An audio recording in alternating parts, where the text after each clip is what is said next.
נכון אתם אנשים כשרים, אך לא לזאת הייתה כוונתי. נכון אתם אנשים כשרים, אך לא לזאת הייתה כוונתי.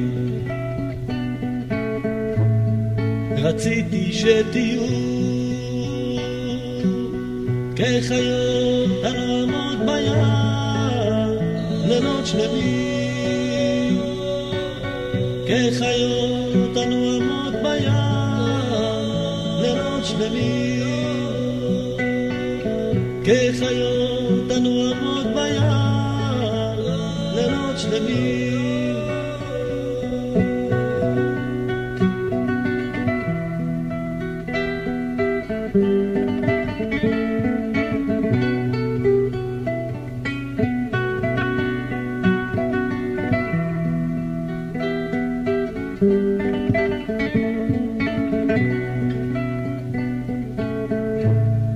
רציתי שתהיו כחיות הנועמות בים לילות שלמים, כחיות הנועמות בים לילות שלמים, כחיות הנועמות בים לילות שלמים. נכון אתם אנשים כשרים, אך לא לזאת הייתה כוונתי. נכון אתם אנשים כשרים, אך לא לזאת הייתה כוונתי. רציתי שתהיו כחיות הנועמות בים לילות שלמים, כחיות הנועמות בים לילות שלמים, כחיות הנועמות בים לילות שלמים, כחיות הנועמות בים לילות שלמים.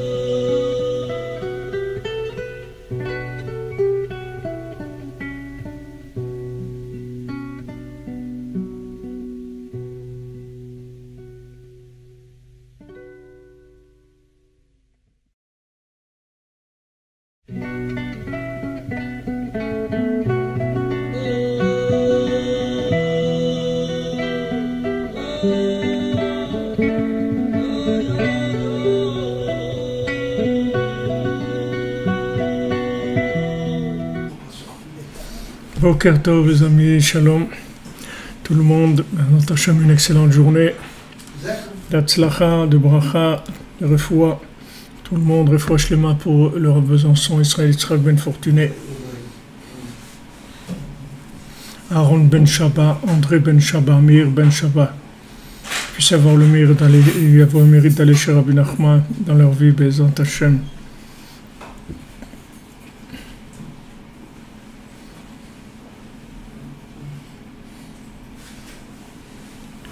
Voilà, merci d'être là. Bon, c'est toujours avec beaucoup de plaisir quand on se retrouve pour étudier un petit peu la Torah de Rabbeinu qui répare le monde, qui répare tout par Hachem. Ah.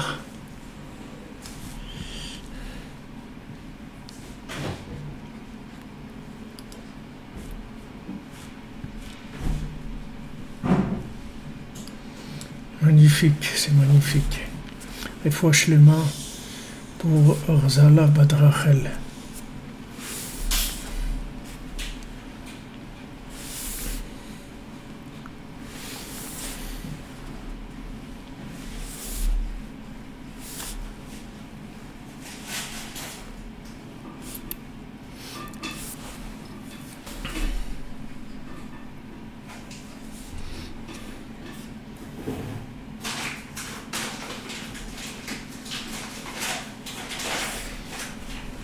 Alors, hier, on a commencé la Torah 53, Refoua Shlema pour Irène Bat Rachel.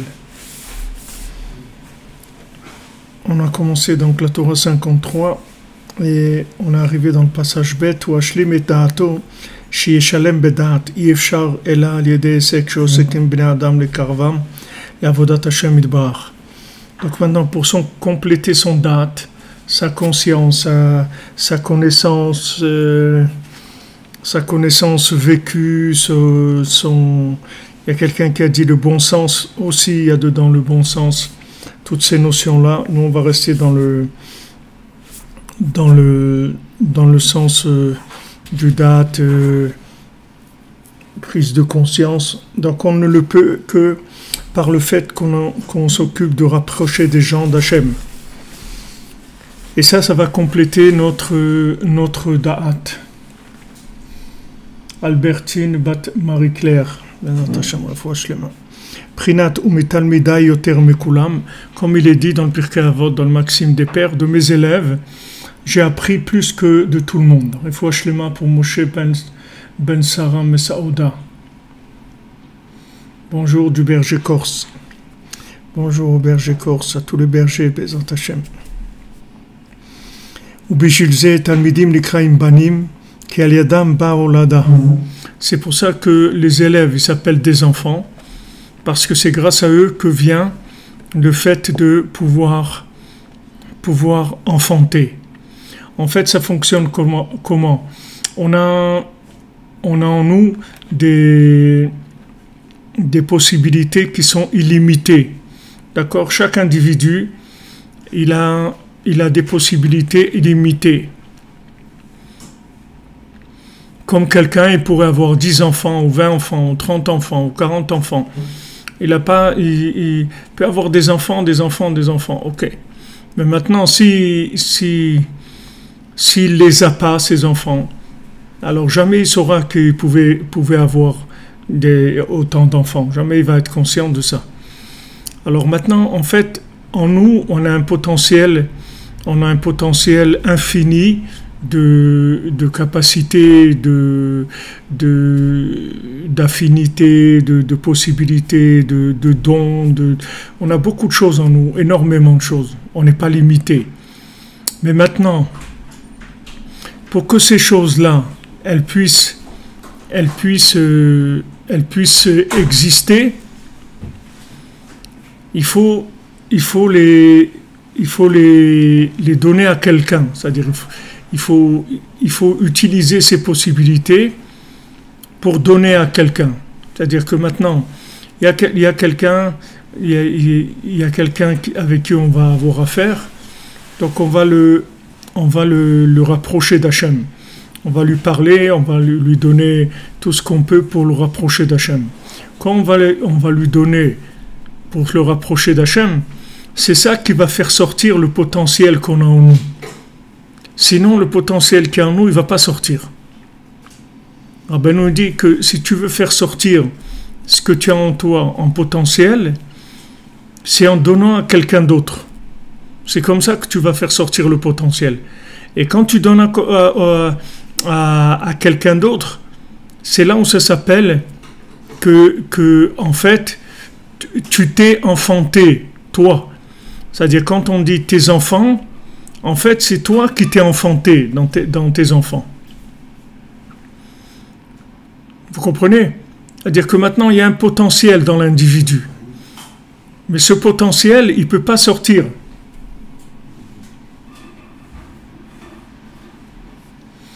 Oui, c'est vrai qu'avant d'en avoir 30, il faut avoir 1, 2, 3. C'est vrai.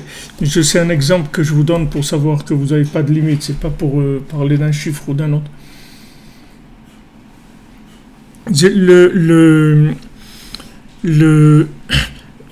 Le système, il fonctionne comme ça. Parce que quand Rabbeinu il dit des choses, c'est-à-dire vous pouvez les prendre avec la précision de la Bible, du Chumash. Rabbeinu dit chaque mot, il est pesé et il a son sens profond. Alors Rabbeinu il dit ou bishvil ze talmidim nikraim banim. C'est pour ça que des élèves, ils s'appellent des enfants. Pourquoi? Ki al yadam ba'olada. Parce que grâce à eux vient le principe d'enfanter. l'expression, elle n'est pas, la façon de dire qu'il a Rabbeinu ici, c'est pas pour nous dire que maintenant il a eu des élèves, c'est comme s'il avait eu 2 enfants. Non, il dit les élèves, ils s'appellent des enfants, parce que c'est grâce à eux que vient le principe d'enfanter. Parce que maintenant, l'enseignant, le maître, il va exister quand il aura trouvé l'élève qu'il arrive à rapprocher d'Hachem. Du moment où il a rapproché cet élève d'Hachem, comment il l'a rapproché? En faisant sortir le potentiel qui est en lui, et il a fait naître dans une autre personne. Comme un enfant. Si tu as pas un enfant, tu peux pas dire tu vas pas dire je suis né. Tu vas pas naître toi-même. Tu peux pas te faire naître toi-même. Tu es déjà né toi-même. Tu vas pas te faire naître toi-même. Si tu veux faire naître quelqu'un, il faut que tu procrées. Tu vas avoir un enfant. Cet enfant-là, c'est quoi? C'est ce que tu avais en toi, qui est devenu un individu. Il y avait un homme, une femme, chacun il avait un potentiel en lui. Ce potentiel, il est sorti dans l'enfant, dans son corps, dans son esprit, dans son intelligence, dans ses mesures, ses midotes, dans tout. Voilà, ils ont sorti le potentiel qu'ils avaient en eux, ça a donné un enfant. Maintenant, quand tu sors ce potentiel que tu as en toi dans un élève, alors à ce moment-là, c'est sûr, c'est que de l'esprit, puisque maintenant, l'élève, il a déjà été créé physiquement par ses parents. Donc maintenant, tu vas lui transmettre l'esprit, que cet esprit va lui permettre de se rapprocher d'Hachem. Alors ça développe dans le monde la force d'enfanter. C'est ça qui donne la force d'enfanter. C'est ce qui s'appelle l'enfantement. C'est pour ça qu'un élève, il s'appelle un enfant. Parce que c'est pas parce que tu l'as enfanté uniquement. C'est parce que le fait que maintenant tu as un élève et que tu dois sortir de toi tout ce qui est en potentiel pour pouvoir élever l'autre. Alors quand tu vas sortir ce potentiel et que ce potentiel il va donner vie à quelqu'un d'autre, c'est ça qui va amener le principe de la vie dans le monde, le principe de l'enfantement. Alors comme je vous ai dit hier, comme les branches d'un arbre, oui, si vous voulez.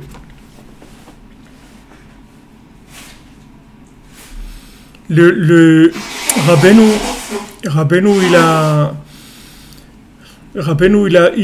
il a trouvé Rabbi Nathan. D'accord, Rabbi Nathan, il a reçu de Rabbeinu. Mais s'il n'y avait pas Rabbeinu, si Rabbeinu l'avait pas trouvé Rabbi Nathan, c'est pas que Rabbeinu n'aurait pas été Rabbeinu s'il n'avait pas Rabbi Nathan, mais il serait pas né. Rabbeinu, il est né à travers Rabbi Nathan. Il serait pas né. Il aurait été ce qu'il aurait été, mais il serait pas né. Il est né dans le monde grâce à Rabbi Nathan. Parce que Rabbi Nathan, c'est la force d'enfantement de Rabbeinu. Il a représenté la force d'enfanter. Et donc après de Rabbi Nathan est parti le principe des élèves. Rabbi Nathan, c'est le maître élève de tous les élèves, mais c'est un élève, c'est pas un maître. C'est pour ça que toute la guerre qu'il a eue contre lui, c'est parce qu'il voulait qu'il soit un maître. Et lui dit non, moi je suis pas un maître, je suis un élève. Parce que je représente la force d'enfantement de Rabbi Nachman. Je représente pas, quand tu dis un maître, ça veut dire qu'il représente ce qu'il est lui. Mais un élève, ça veut dire qu'il te dit, regarde, moi, je suis l'enfant. Je suis le résultat de l'enfantement de Rabbi Nachman. Donc s'il n'y avait pas eu Rabbi Nachman, s'il n'y avait pas eu Rabbi Nathan, Rabbi Nachman il n'aurait pas existé dans le monde de façon consciente. Il aurait fait ce qu'il avait à faire, mais personne n'aurait su, n'aurait connu son enseignement. Il aurait fait des réparations, parce que Rabbeinu il réparait le monde à d'autres niveaux qu'au niveau conscient des individus. Mais ce niveau conscient, que les gens se rapprochent, que les gens ils viennent à Ouman, que les gens ils font Tikkun HaKlali, qu'on étudie ensemble la Torah de Rabbeinu, qu'on fait Itbodedut, tout ça, ça n'aurait pas existé. Il fallait que... Donc Rabbeinu, son potentiel, il est né dans son élève, dans Rabbi Nathan. Comme des parents, que leur potentiel, il va naître dans leur enfant.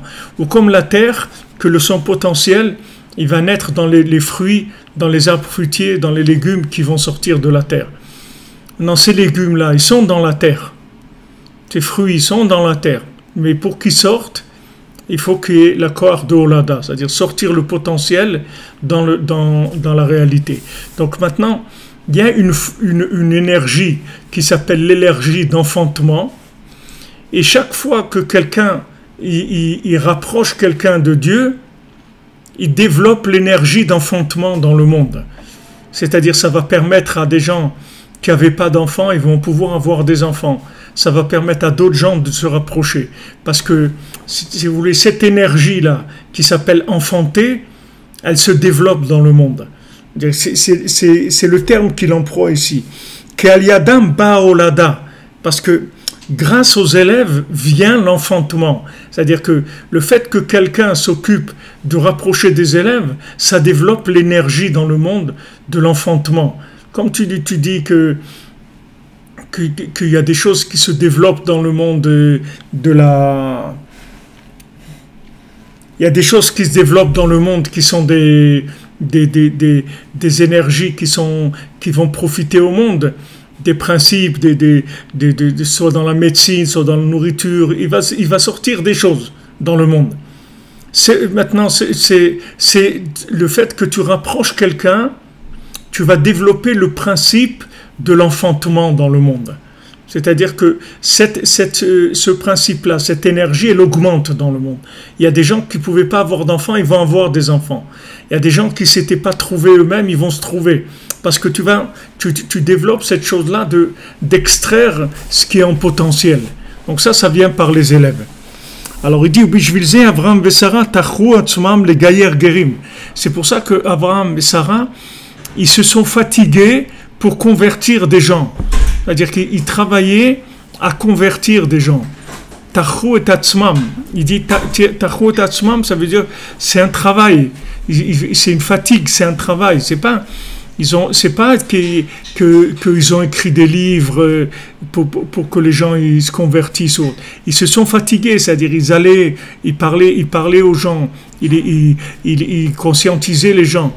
Et chaque fois qu'ils rapprochaient quelqu'un d'Hachem, qu'il faut connaître quelqu'un Hachem, que cette personne elle se convertissait, alors ils augmentaient la force d'enfantement dans le monde, jusqu'à qu'ils l'ont tellement augmenté qu'ils ont pu avoir un enfant qui s'appelle Yitzhak.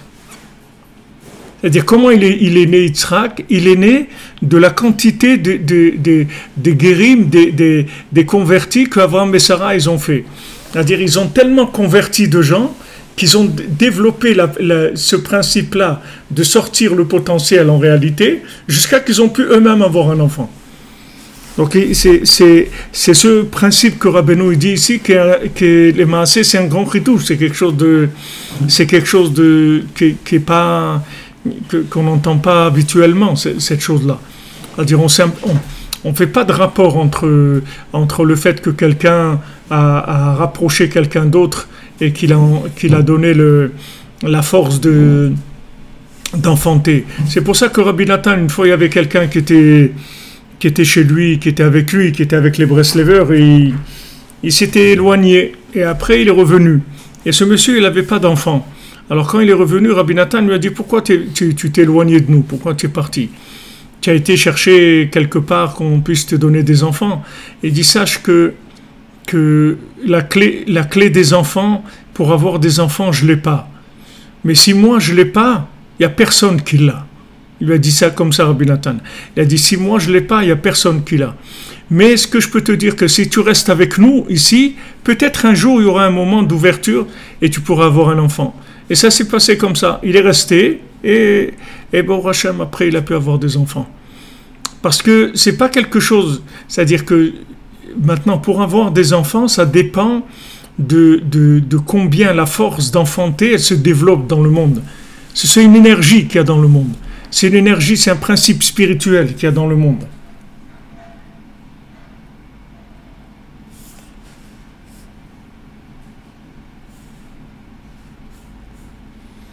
Bonjour de Los Angeles, mon ami. Pas de problème.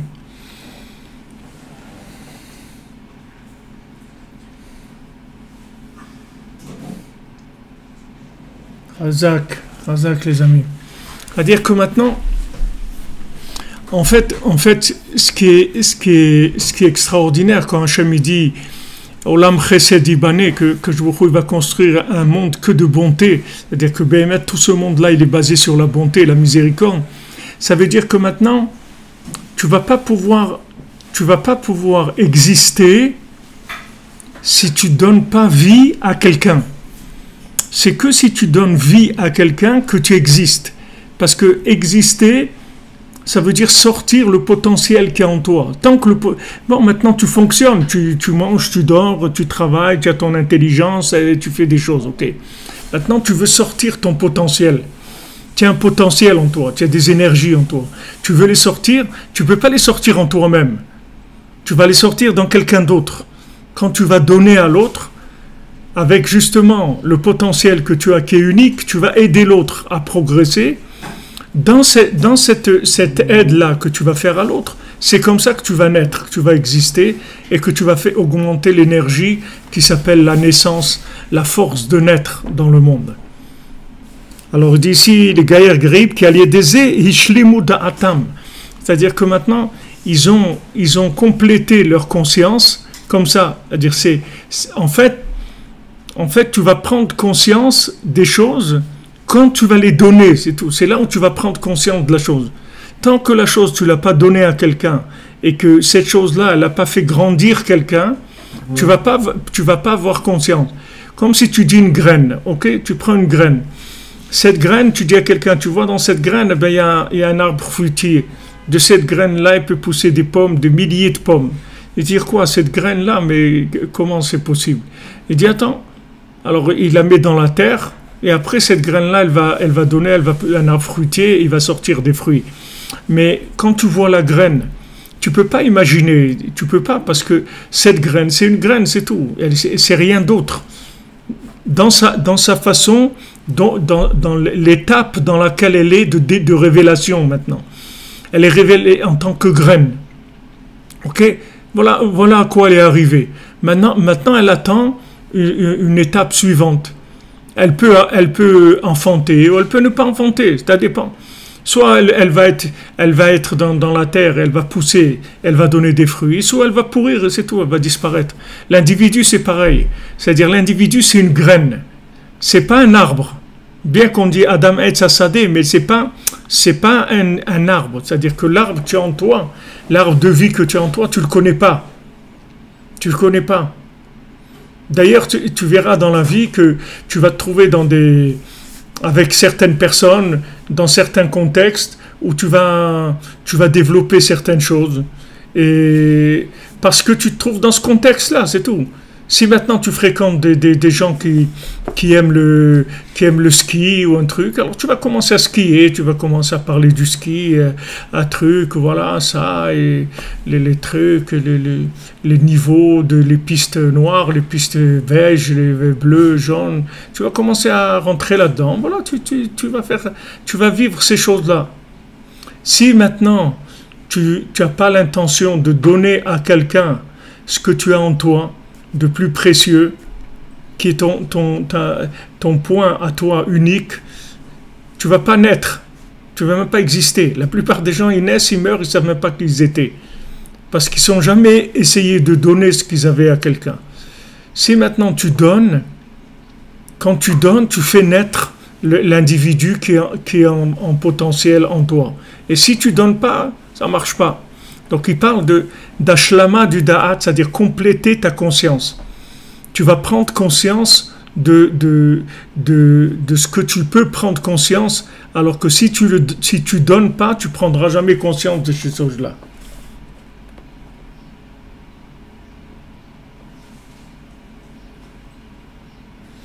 Oui, se convertir, c'est renaître de nouveau, mais chaque fois, vous avez raison, Madame Cognier, tout ça veut dire tous les jours, c'est-à-dire tous les jours on renaît, tous les jours on redevient un autre individu par rapport au potentiel qu'on va faire sortir.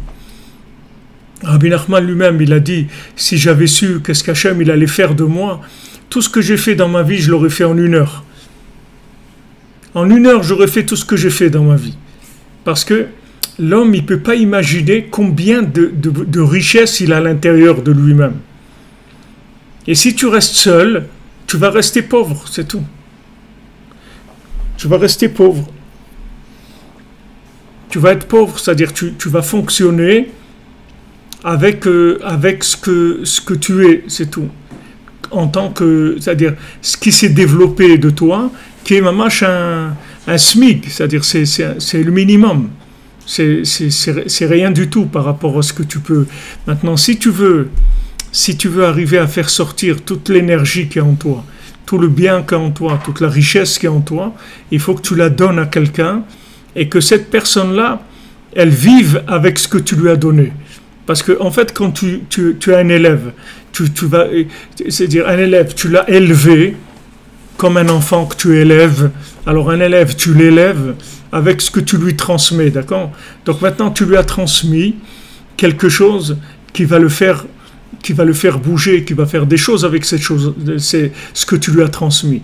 Donc tu vois que tu as donné la vie. Rabbeinu dit dans l'Écoute Moran que le tzaddik, c'est kulozera, emet. Le tzaddik, c'est une semence de vérité. Rabbeinu dit que quand tu reçois des conseils de quelqu'un, tu reçois la semence de quelqu'un. C'est-à-dire quand quelqu'un, en fait, il te transmet quelque chose, en fait, il plante une graine, sa graine en toi. Et c'est qu'en toi qu'elle va pousser. C'est comme toi, si tu représentes la terre par rapport à lui. C'est-à-dire, lui, il a la graine, toi, tu représentes la terre, et quand il met sa graine en toi, le fruit, il va pousser. Et le fruit, il va pousser grâce à la graine qu'il a mis en toi. Mais si maintenant, cette graine-là, il la met pas en toi, en quelqu'un d'autre, jamais elle donnera des fruits. Il ne saura jamais qui il était. Jamais. Des fois, la personne, elle se réveille à l'âge de 20 ans, ou 30 ans, ou 40 ans, ou 50, ou 60, ou 80, elle se réveille. Parce qu'elle a donné, et quand elle a donné, elle a réalisé qui elle était. Mais si elle n'a pas donné, elle ne peut pas. Maintenant, cette graine-là, si elle refuse d'aller dans la terre, donc elle va rester une graine, sauf elle a un temps de vie limité. Elle va pourrir, elle a disparu, c'est tout. Après, on va lui monter à la graine, on va lui dire, mais regarde ce que tu avais en toi, des milliers de fruits que tu aurais pu donner avec du parfum, avec de la couleur, avec des vitamines, avec tout ce que tu veux, des choses extraordinaires. Il dit, mais je ne savais pas. Il dit, mais c'est sûr que tu ne peux pas savoir. Tu ne peux pas savoir que si tu ne le plantes pas dans quelqu'un d'autre. C'est pour ça que les gens ils disent l'expression « je me suis planté ». Ça veut dire qu'il s'est planté tout seul, donc ça n'a pas marché. Il faut planter dans quelqu'un d'autre. Mais tu dis « je me suis planté moi-même », alors c'est sûr que tu t'es trompé. Je me suis planté, ça veut dire « je me suis trompé ». C'est-à-dire que je me suis planté en moi-même. Ça ne marche pas. Tu ne peux pas être la graine et la terre en même temps. Donc l'autre, il représente la terre pour toi. Et toi, tu représentes la terre pour lui. Comme Rabbeinu nous a dit dans la Torah 34, c'est-à-dire que toi, tu lui transmets, et lui te transmet. Lui, il a une graine pour toi, et toi, tu as une graine pour lui. Alors, comme il disait notre ami tout à l'heure, le bitoul, c'est la terre. La terre, c'est le bitoul. La terre, c'est la soumission. La terre, elle est soumise. Rabbeinu dit à tout le monde. Abraham Avinu nous dit Anochi, Afar Vaefer, qu'est-ce que je suis moi? Moi je suis de la terre et de la poussière, c'est tout. Mais quand il dit de la terre et de la poussière, ça ne veut pas dire qu'il est rien. Ça veut dire qu'il a un potentiel énorme de faire grandir les gens. C'est ça quand Rabbeinu dit que la terre, elle a la force d'attraction. Pourquoi elle a cette force d'attraction? Parce qu'elle s'annule, parce qu'elle a le bitoul, elle a la soumission, elle a une force d'attraction. Cette soumission, elle va permettre aux autres de grandir. La terre, elle donne à tout le monde, Rabbeinu dit. Elle donne, tu lui prends des graines, des légumes, ce que tu veux, et elle donne, elle fait pousser. Et la terre, tout le monde l'écrase, tout le monde marche dessus. Tout le monde marche sur la terre, et elle donne à manger à tout le monde. C'est elle qui nourrit le monde. Donc quand tu donnes à quelqu'un, c'est comme ça que tu vas exister. Si tu donnes pas, tu vas pas exister. Alors maintenant, si tu veux, dans la logique de Esav, lui, il veut prendre. Et lui, il dit à Yaakov, Itenina, gave-moi, donne-moi. Alors il n'y a pas plus destructeur que que l'attitude de vouloir prendre tout le temps. Parce que tu ne comprends pas que quand tu prends, tu ne grandis pas. Quand tu prends, en fait, tu t'handicapes parce que tu ne sais pas qui tu es. Tu entretiens le vide quand tu prends. Quand tu prends de quelqu'un, si c'est pas tu prends pas du tzaddik ou d'un maître qui te fait grandir, quand tu prends pour consommer, en fait, cette consommation-là, elle te détruit. Pourquoi? Parce qu'elle t'entretient dans du vide intérieur. Il n'y a rien qui va se passer. Quand tu vas prendre, il ne va rien se passer du tout. Tu vas rester comme tu es, c'est tout. Il n'y a pas d'évolution possible. Tu vas prendre peut-être des kilos ou tu vas prendre de l'intelligence. Si tu prends de la connaissance intellectuelle, tu vas avoir la grosse tête ou tu vas prendre de la nourriture ou tu vas prendre ce que tu vas prendre. Si maintenant tu es dans une optique de prendre, tu vas stagner, tu vas rester comme tu es, tu ne vas pas avancer du tout. Mais si maintenant tu fréquentes des gens, ou tu te maries, ou tu as des enfants pour donner, tu veux donner, alors la clé c'est de savoir qu'en fait quand tu donnes, tu nais. Quand tu donnes, tu nais. C'est comme ça que tu vas sortir des choses qui y a en toi, que tu n'imaginais même pas qu'elles étaient là. Tu ne pouvais pas imaginer qu'elles étaient là. Tu ne pouvais pas du tout. Parce que tu t'es pas lancé tu t'es pas lancé, c'est-à-dire ta graine, tu l'as pas lancée, tu l'as pas donnée, tu l'as pas mise dans la terre. Donc elle a jamais poussé. Alors un beau jour tu vas dire ouais je savais pas.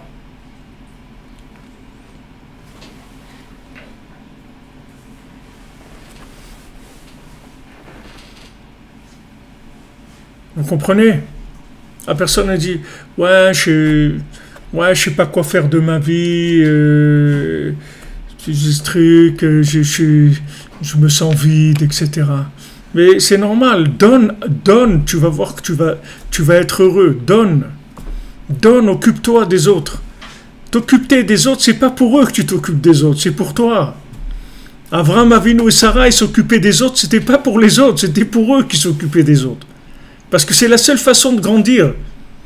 Et ils sont occupés des autres. Avec ça, ils ont complété leur conscience, puisque ils ont pris conscience du potentiel qu'il y avait en eux. Donc ils ont grandi. Quand tu prends un enfant, un petit enfant, comme Rabbeinu nous a dit avant, c'est pas qu'un petit enfant il a rien. Un petit enfant il a tout, mais c'est petit, c'est un modèle réduit.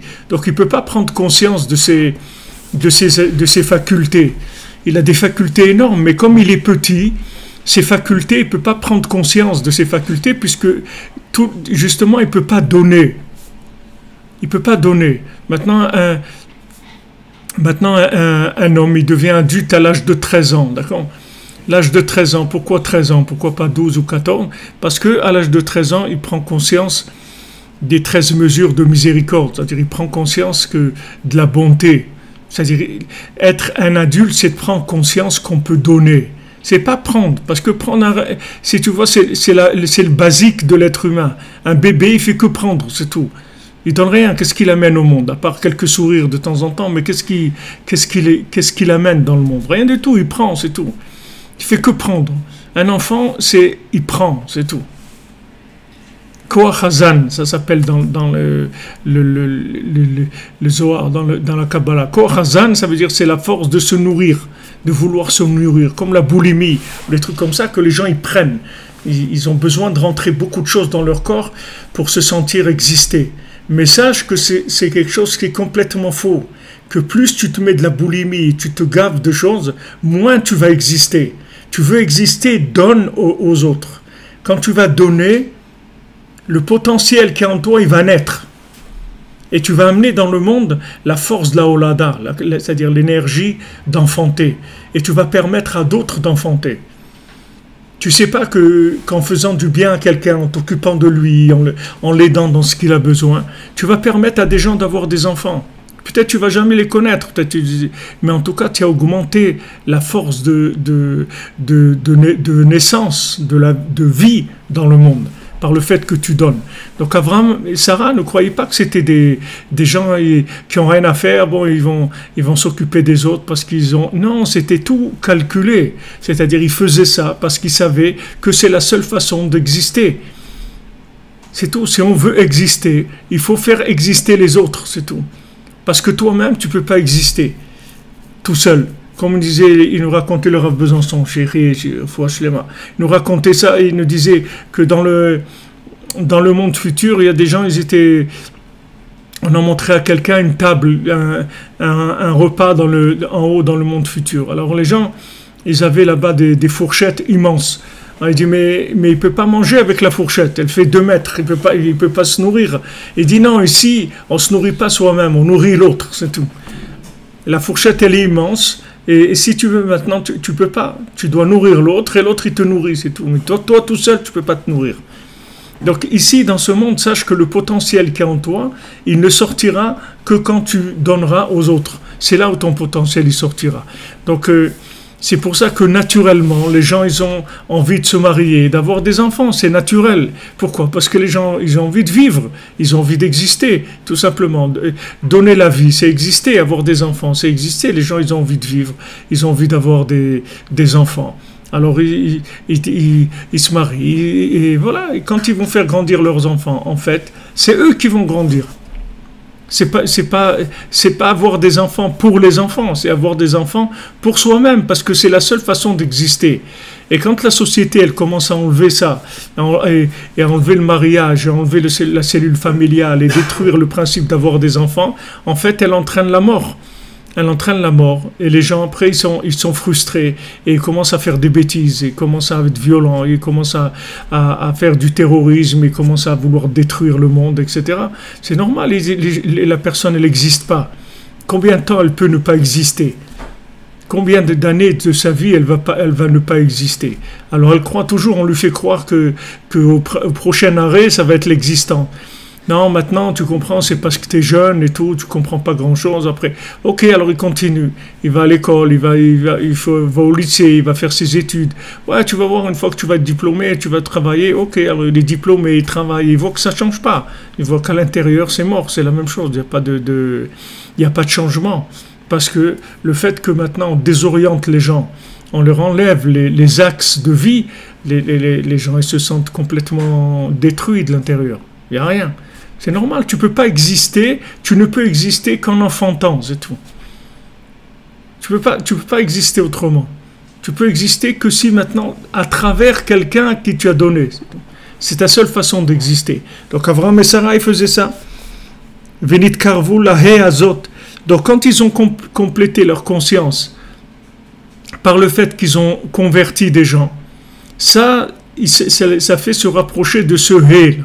He lachem zara, le he c'est le principe de la semence, le principe de la vie. Haïmou le da'at Hashem idbar. Qu'est-ce que c'est he? C'est le da'at d'Hashem, c'est-à-dire la conscience d'Hashem, c'est-à-dire comment Hachem il voit le monde. Il a 5 choses, Hachem, comment il voit le monde. Donc plus tu te rapproches de ces 5 choses-là, c'est-à-dire de Hachem et de ces 5 choses-là, plus tu vas pouvoir enfanter. Vezachou le banim. Et ils ont pu avoir des enfants, Abraham et Sarah. Gerim litgadel da'atam. Parce que grâce aux gens qu'ils ont convertis, leur conscience elle a grandi. Beprinat umitalmida yoter mikulam. Comme il est écrit, et de mes élèves j'ai appris plus que tout le monde.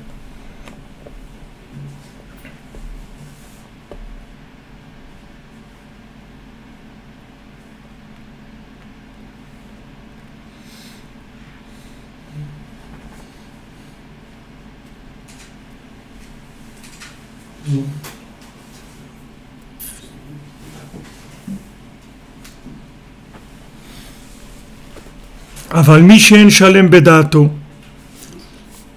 Mais celui qui n'a pas une conscience qui est complète, qui est parfaite, Veurachok Midat Adam. Et il est loin de la conscience humaine. Kolshken Midat Hashem Idbar, à plus forte raison de la conscience divine. Shuprinat He, qui est le principe du He, Azhu Katan Ve'en Molid. Alors il s'appelle un enfant, et un enfant il ne peut pas enfanter. Il ne peut pas enfanter puisque lui-même c'est un enfant. Donc comment il va enfanter? Il ne peut pas enfanter. Donc il y a la conscience humaine et il y a la conscience divine. Mais celui qui n'a même pas la conscience humaine, il ne peut pas enfanter. peut pas avoir il peut pas avoir d'enfants, il peut pas avoir d'élèves, il peut pas avoir d'enfants. Et tu vois souvent, il y a des gens qui savent des choses, ils savent beaucoup de choses, mais ils sont incapables de les transmettre.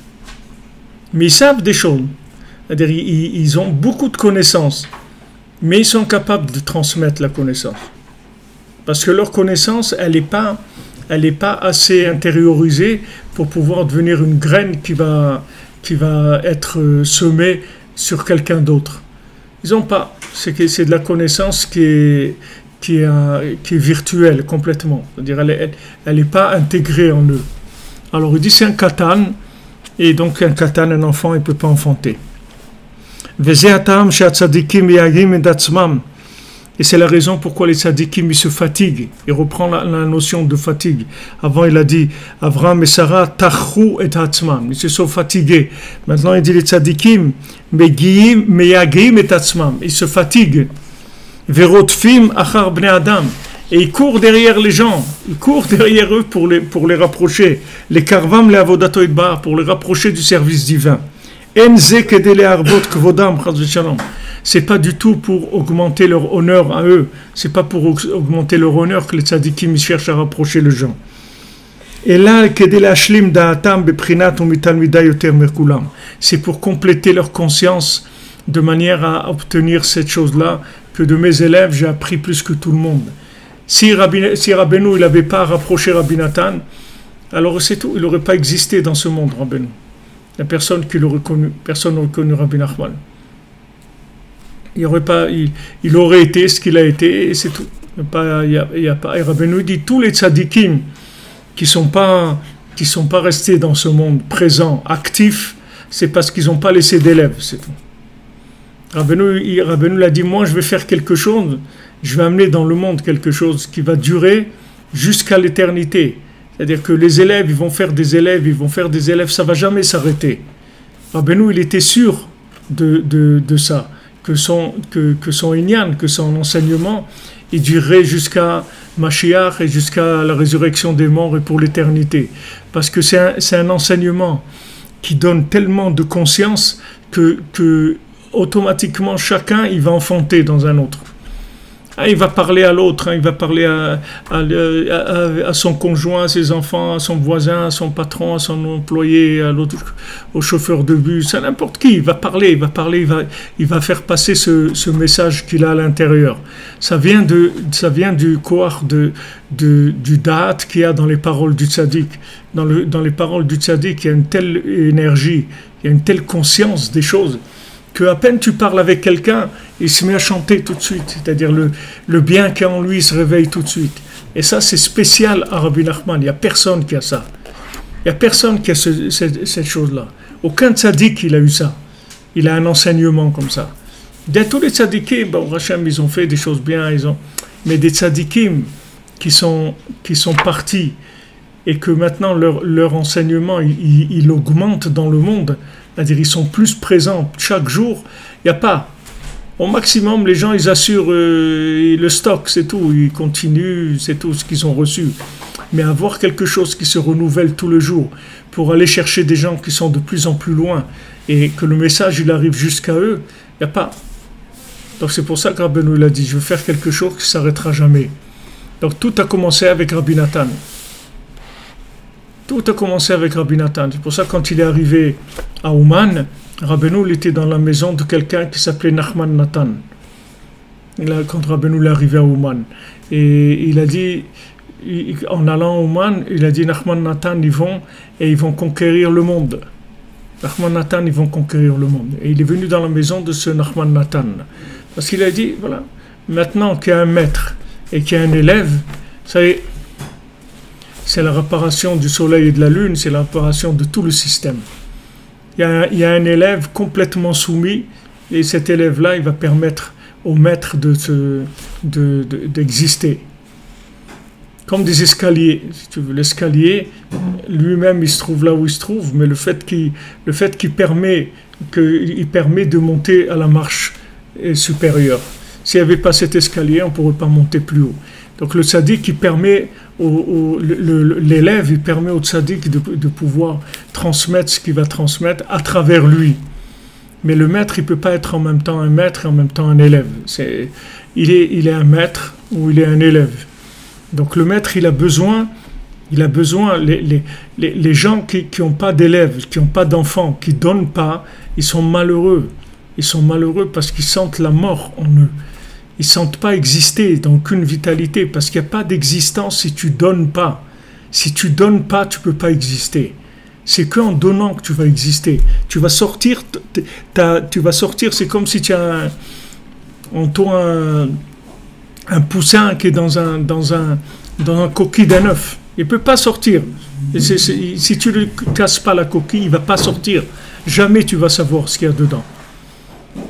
Alors quand les gens ils disent « Ouais, j'ai pas ça, je suis dépressif, je suis triste, je suis seul », donne aux autres, donne. Donne, tu vas commencer à naître. Tu vas voir que tu vas être heureux quand tu vas commencer à donner. Mais bien sûr, donner, comme il dit ici, c'est pas donner pour recevoir. Je veux rien recevoir. Quand Abraham et Sarah donnaient, c'était pas pour recevoir quelque chose. C'est pour exister, c'est tout. C'est que pour exister. C'est pas pour recevoir. Ils veulent rien recevoir. Il dit le tzaddik, c'est pas pour être marbé son kavod, c'est pas pour que les plus donneurs, qu'ils soient plus reconnus, qu'on dise waouh le tzaddik, c'est pas pour ça qu'il donne. Il donne parce que c'est sa seule façon d'exister. Il sait que s'il donne pas, il va pas exister. Il va disparaître tout simplement. Même un tzaddik, s'il donne pas, il va pas exister. Et même s'il existe de son vivant avec les gens qui sont autour de lui, quand il va partir, c'est fini. Les gens ils vont l'oublier.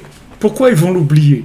Parce que le rapport qu'ils ont eu avec lui, c'était un échange qui n'était pas un échange de graines avec de la terre. C'était un échange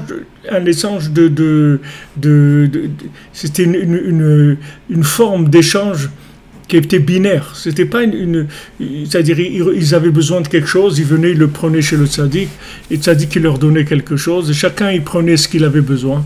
C'est tout. Mais c'est pas que le tzaddik il a existé à travers l'autre. Le tzaddik, il existe à travers l'autre. Quand Rabbeinu, il dit, si j'avais pas eu Rabbi Nathan, il ne serait rien resté de moi. C'est un très grand niveau. Il n'y a pas des tzaddikim qui ont dit ça. Parce que les tzaddikim, ils ont toujours une existence par rapport à eux-mêmes, pas par rapport aux autres. Parce qu'ils savaient pas, ils sont pas arrivés à ce concept-là comme Rabbeinu il est arrivé. Rabbeinu, il a vu que si maintenant tu n'arrives pas à faire exister ton potentiel dans un autre, tu vas disparaître, tout simplement. Même si tu t'appelles un grand tzaddik, tu vas disparaître. Parce que comment tu veux continuer à exister? Tu ne peux exister que s'il y a quelqu'un qui continue à entretenir ton da'at ici, ta conscience. Alors quand tu l'as transmise à tes enfants, c'est l'importance de l'héritage aussi. Rabbi Nathan, il explique ça dans toutes les halachot de l'héritage, quand quelqu'un reçoit l'héritage de son père. Pourquoi c'est important? Parce qu'il continue à développer ce que son père il a laissé dans le monde, qui est son énergie, son sang, tout ce qu'il a travaillé dans sa vie. Ça, il va continuer à le développer, et ça va faire du bien à l'âme du père. Alors quand un père il a laissé des enfants, il a laissé dans ce monde une agence qui travaille. Même s'il est parti, mais il a laissé une agence ici. Mais si quelqu'un il a laissé personne, il s'est jamais investi pour avoir des enfants, pour avoir des élèves, pour transmettre quoi que ce soit, qui que ce soit, il disparaît, mamache, ça y est. Même si c'est un tzaddik, s'il a vécu en mode échange consommation, il reste rien. Même des grands tzadikim, des très grands tzadikim. Mais s'ils ne sont pas investis pour faire avancer les gens, comme Rabbeinu il a fait, que Rabbeinu il a dit toute ma vie je l'ai donné pour vous faire avancer. Tout ce que je comprends, tout ce que je vois dans la Torah, c'est que pour vous faire avancer. Si maintenant un tzadik il n'arrive pas à ça, alors tout simplement il va disparaître. C'est pas qu'il va dire, tout le monde va parler de lui, il va dire, ouais, celui-là, ouais, c'est un grand tzaddik et tout. Mais qui est-ce qui vit maintenant, qui représente le fruit de la graine que ce tzaddik il a planté en lui? C'est ça qu'il faut voir. Comme Rav Nachman Tuchiner, il dit, tu veux voir un miracle de Rabbeinu? Regarde-moi, moi je suis un miracle de Rabbeinu. C'est moi le miracle de Rabbeinu. Ça veut dire, quand tu me vois, tu vois le fruit qui est sorti de la graine que le tzaddik il a planté en moi. C'est ça qui s'appelle la vie. C'est-à-dire qu'il est arrivé à faire vivre quelqu'un avec la conscience qu'il a placée en lui. Donc voilà, vous allez comprendre pourquoi les tzadikim, ils peuvent permettre à des femmes qui sont stériles d'avoir des enfants. Pourquoi ils peuvent avoir des enfants? Et après on va expliquer aussi dans Sipur Masiot. Pourquoi? Parce qu'ils sont parfaits dans leur conscience. Ils sont proches du Da'at Elyon, c'est de la conscience divine.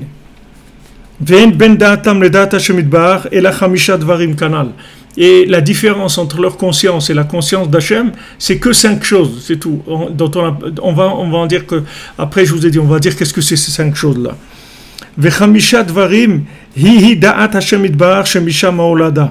Et ces 5 choses qui sont qui sont valeur numérique de 5, c'est le da'at d'Hachem, et de là-bas vient la force d'enfanter. Donc quand les tzadikim, ils permettent à des femmes stériles d'avoir des enfants, comment? Parce qu'ils ont le hé. Comme ils ont le hé lachem zara, c'est ça qui donne la possibilité d'exister. Alors quand Rabbeinu dit qu'en disant du Sipur Masiot, facilement, une femme, elle peut avoir des enfants. Rabbeinu dit ça dans la préface du Sipur Masiot, des contes. Il dit, dans le monde, on dit, c'est pas avec des histoires que quelqu'un va avoir des enfants. Et moi, je dis, avec ces histoires-là, des contes, une femme, elle peut facilement avoir des enfants. Pourquoi? Parce que les contes, c'est un da'at shalem. C'est-à-dire que Rabbeinu, il est arrivé à habiller la conscience d'Hachem, des plus hauts secrets de la conscience d'Hachem, dans des choses simples, des histoires simples. Ça veut dire que quand tu entends maintenant la princesse disparue, que voilà, le second du roi, il a été la chercher, il l'a trouvée, elle était dans le château du Lotov, et après il est parti. Toi, tu ne te rends pas compte que cette chose-là, c'est le da'at d'Hachem, c'est le da'at, le maximum du da'at qu'on peut transmettre dans le monde. Donc le tzaddik, il est arrivé à la forme la plus comment on dit, la plus parfaite pour pouvoir transmettre à tout le monde, avec des contes, c'est tout. Avant, il fallait un enseignement, c'est-à-dire qu'il soit logique. Donc il y a des gens qui comprennent, il y a des gens qui ne comprennent pas. Mais un conte, tout le monde comprend. La princesse, elle est partie, etc. Tout le monde comprend ce que ça veut dire. Donc il n'y a plus de restrictions au niveau de l'individu. Et il suffit que la personne, elle entende les contes ou elle lise les contes, et ça va entraîner chez elle la fin de la stérilité. Elle va pouvoir avoir des enfants. Rabbeinu l'a dit qu'avec le Sipur Masiot, une femme, elle peut avoir des enfants, mais aussi dans le sens général de la chose. C'est-à-dire, nous tous, on peut avoir des enfants. C'est-à-dire, nous tous, on peut commencer à enfanter. Quand tu vas entendre le Sipur Masiot, ça va réveiller en toi la conscience de transmettre, de donner. C'est pour ça que Rabbeinu l'a dit aussi, je veux que vous alliez dans les synagogues, dans les communautés, et vous racontez les contes. Vous allez dans la synagogue, vous demandez au rabbin, je peux parler 5 minutes s'il vous plaît, un truc. On va me dire d'accord, alors tu racontes un conte de Rabbeinu, un petit peu, même si c'est pas un conte entier, un petit peu. Et à travers ça, toi-même, tu vas exister. Quand tu vas faire ça, c'est toi qui vas exister. Quand tu transmets ça. Alors, dans les contes, il y a une Torah qui est... C'est comme si tu trouves matériellement une nourriture que tout le monde peut consommer. D'un bébé jusqu'à un monsieur qui a 100 ans. Tout le monde peut manger ça. Il n'y a personne à qui ça va faire mal ou qui va avoir des difficultés pour le digérer, pour le mâcher. Tout le monde peut manger cette nourriture-là. C'est une nourriture universelle. Tout le monde peut. Donc tout le monde va prendre de la force avec ça. Le Sipur Masiot, c'est la même chose. Les contes, c'est la même chose. C'est une nourriture spirituelle qui est adaptée à tout individu sur Terre. Parce que n'importe qui comprend ce que c'est un conte. Tout le monde, il écoute un conte, il comprend ce que c'est. Et il ne voit pas du tout que c'est quelque chose de logique, où il va commencer à s'énerver, à dire ouais mais pourquoi c'est comme ça, pourquoi vous pensez comme ça, il faut arrêter de ça, ou faut pas exploiter le peuple, ou il faut pas si ça. Il n'y a pas de nerf qui va sortir, parce qu'il n'y a pas de logique. Donc il n'y a pas une opposition binaire qui va venir. Pas de logique, ça passe complètement inaperçu. Ça, c'est le corps des tzadikim qui ont la possibilité d'entraîner des naissances.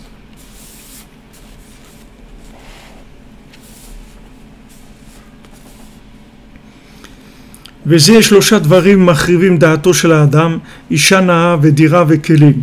Et c'est ça, il y a 3 choses qui agrandissent, qui élargissent la conscience de l'homme, une femme belle, une maison et des récipients.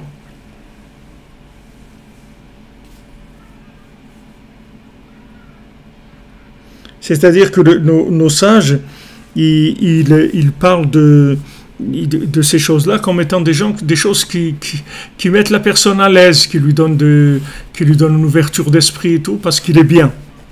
Isha haynu achomer mechune beshem isha, sheyeh lo chomer memuzag bemezeg hashave sheyeh raoui lekabel sechel. Alors qu'est-ce que c'est Isha? Isha, ça représente le côté physique de l'homme. Comme on dit que dans un enfant, la maman, elle met tout le côté de la chair, de tout le système des nerfs, des muscles, etc. Ça, c'est la maman qui amène. Et le papa, il amène l'esprit. Alors, dans notre corps lui-même, il y a un côté, en nous-mêmes, il y a un côté féminin et un côté masculin. Dans l'homme, le côté féminin, c'est son corps. Son corps, ça veut dire que c'est le corps physique, mais c'est le corps de la construction de midot, de mesures de la personne, c'est-à-dire son imagination et ses mesures.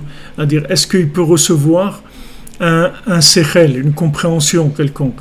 Est-ce qu'il a les mesures pour pouvoir intégrer une compréhension? C'est-à-dire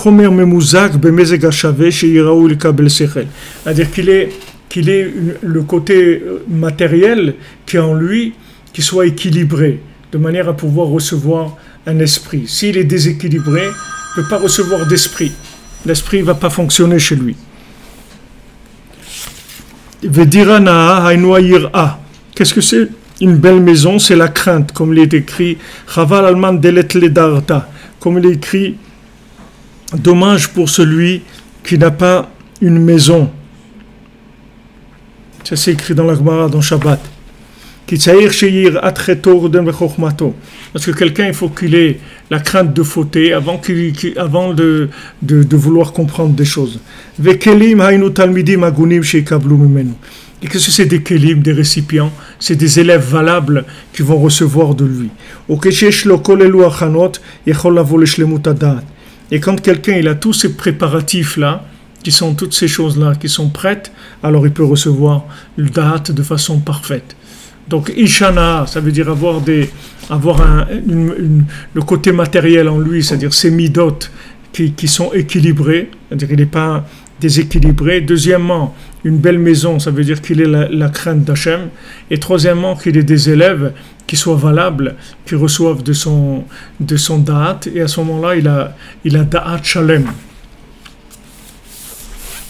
Alors après, Gimel, Ve'elu hem chamisha dvarim shenivdal mideo min mada'o mida'enu. Alors après, maintenant Rabbeinu va nous expliquer, Bezat Hashem, qu'est-ce que c'est ces 5 choses-là que Hashem il a et que nous on n'a pas. C'est-à-dire 5 choses qui font la différence entre Hashem et nous. Alors ça, je vais vous dire juste le premier, parce que bon, on va continuer ça demain, Bezat Hashem. Et le Rishon, chez Bemadao Echad, Yodea Diot Rabot Ven Rabouy Bemadao. Alors la première chose, c'est que Hachem, tout ce qu'il sait, il le sait dans une seule connaissance, pas dans plusieurs connaissances. Nous, quand on sait des choses, on sait une chose et une autre et une autre et une autre. C'est-à-dire que on sait, par exemple, s'il fait jour ou s'il fait nuit, on sait si la lumière est allumée ou éteinte, on sait si le café il est chaud ou il est froid. Mais tout ça, c'est des connaissances qui n'ont rien à voir l'une avec l'autre. Hachem, il connaît tout avec une seule connaissance. Pas plus. On dit, mais on ne sait pas ce qu'on dit, parce qu'on ne sait pas qu'est-ce que ça veut dire de savoir plusieurs choses dans une connaissance. Nous, on a des connaissances, chaque chose, c'est une chose. Non, Hachem, il sait tout dans une seule chose. C'est-à-dire, dans une seule connaissance, il connaît tout. Dans une seule, pas plusieurs connaissances. Donc ça, c'est le premier. Et voilà, on continuera demain, on fera Bezat Hachem les 5. Les 5, c'est pas difficile, c'est pas des choses difficiles à comprendre, mais en tout cas, on verra que on n'a pas ça du tout. On va se rendre compte que ces 5 choses-là, c'est impossible de les avoir. Donc, comme on est construit, on ne peut pas savoir ces choses-là. Ben, slacha, les amis.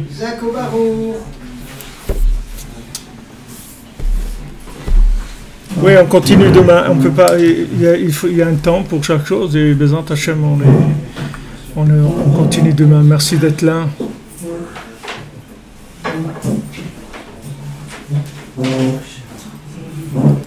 Merci d'être là, les amis.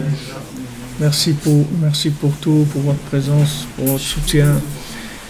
Et voilà, pour le gala, je vous répète, faites ce que vous pouvez parce qu'on a besoin de ce Mishkan.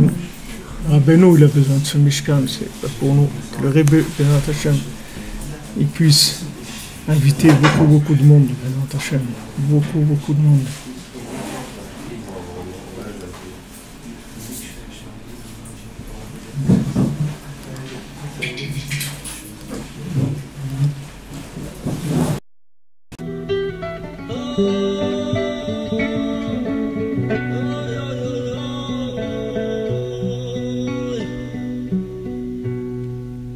נכון אתם אנשים כשרים, אך לא לזאת הייתה כוונתי. נכון אתם אנשים כשרים, אך לא לזאת הייתה כוונתי. רציתי שתהיו כחיות הנועמות בים לילות שלמים, כחיות הנועמות בים לילות שלמים. נכון אתם אנשים כשרים, אך לא לזאת הייתה כוונתי. נכון אתם אנשים כשרים, אך לא לזאת הייתה כוונתי. רציתי שתהיו כחיות הנועמות בים לילות שלמים, כחיות הנועמות בים לילות שלמים, כחיות הנועמות בים לילות שלמים.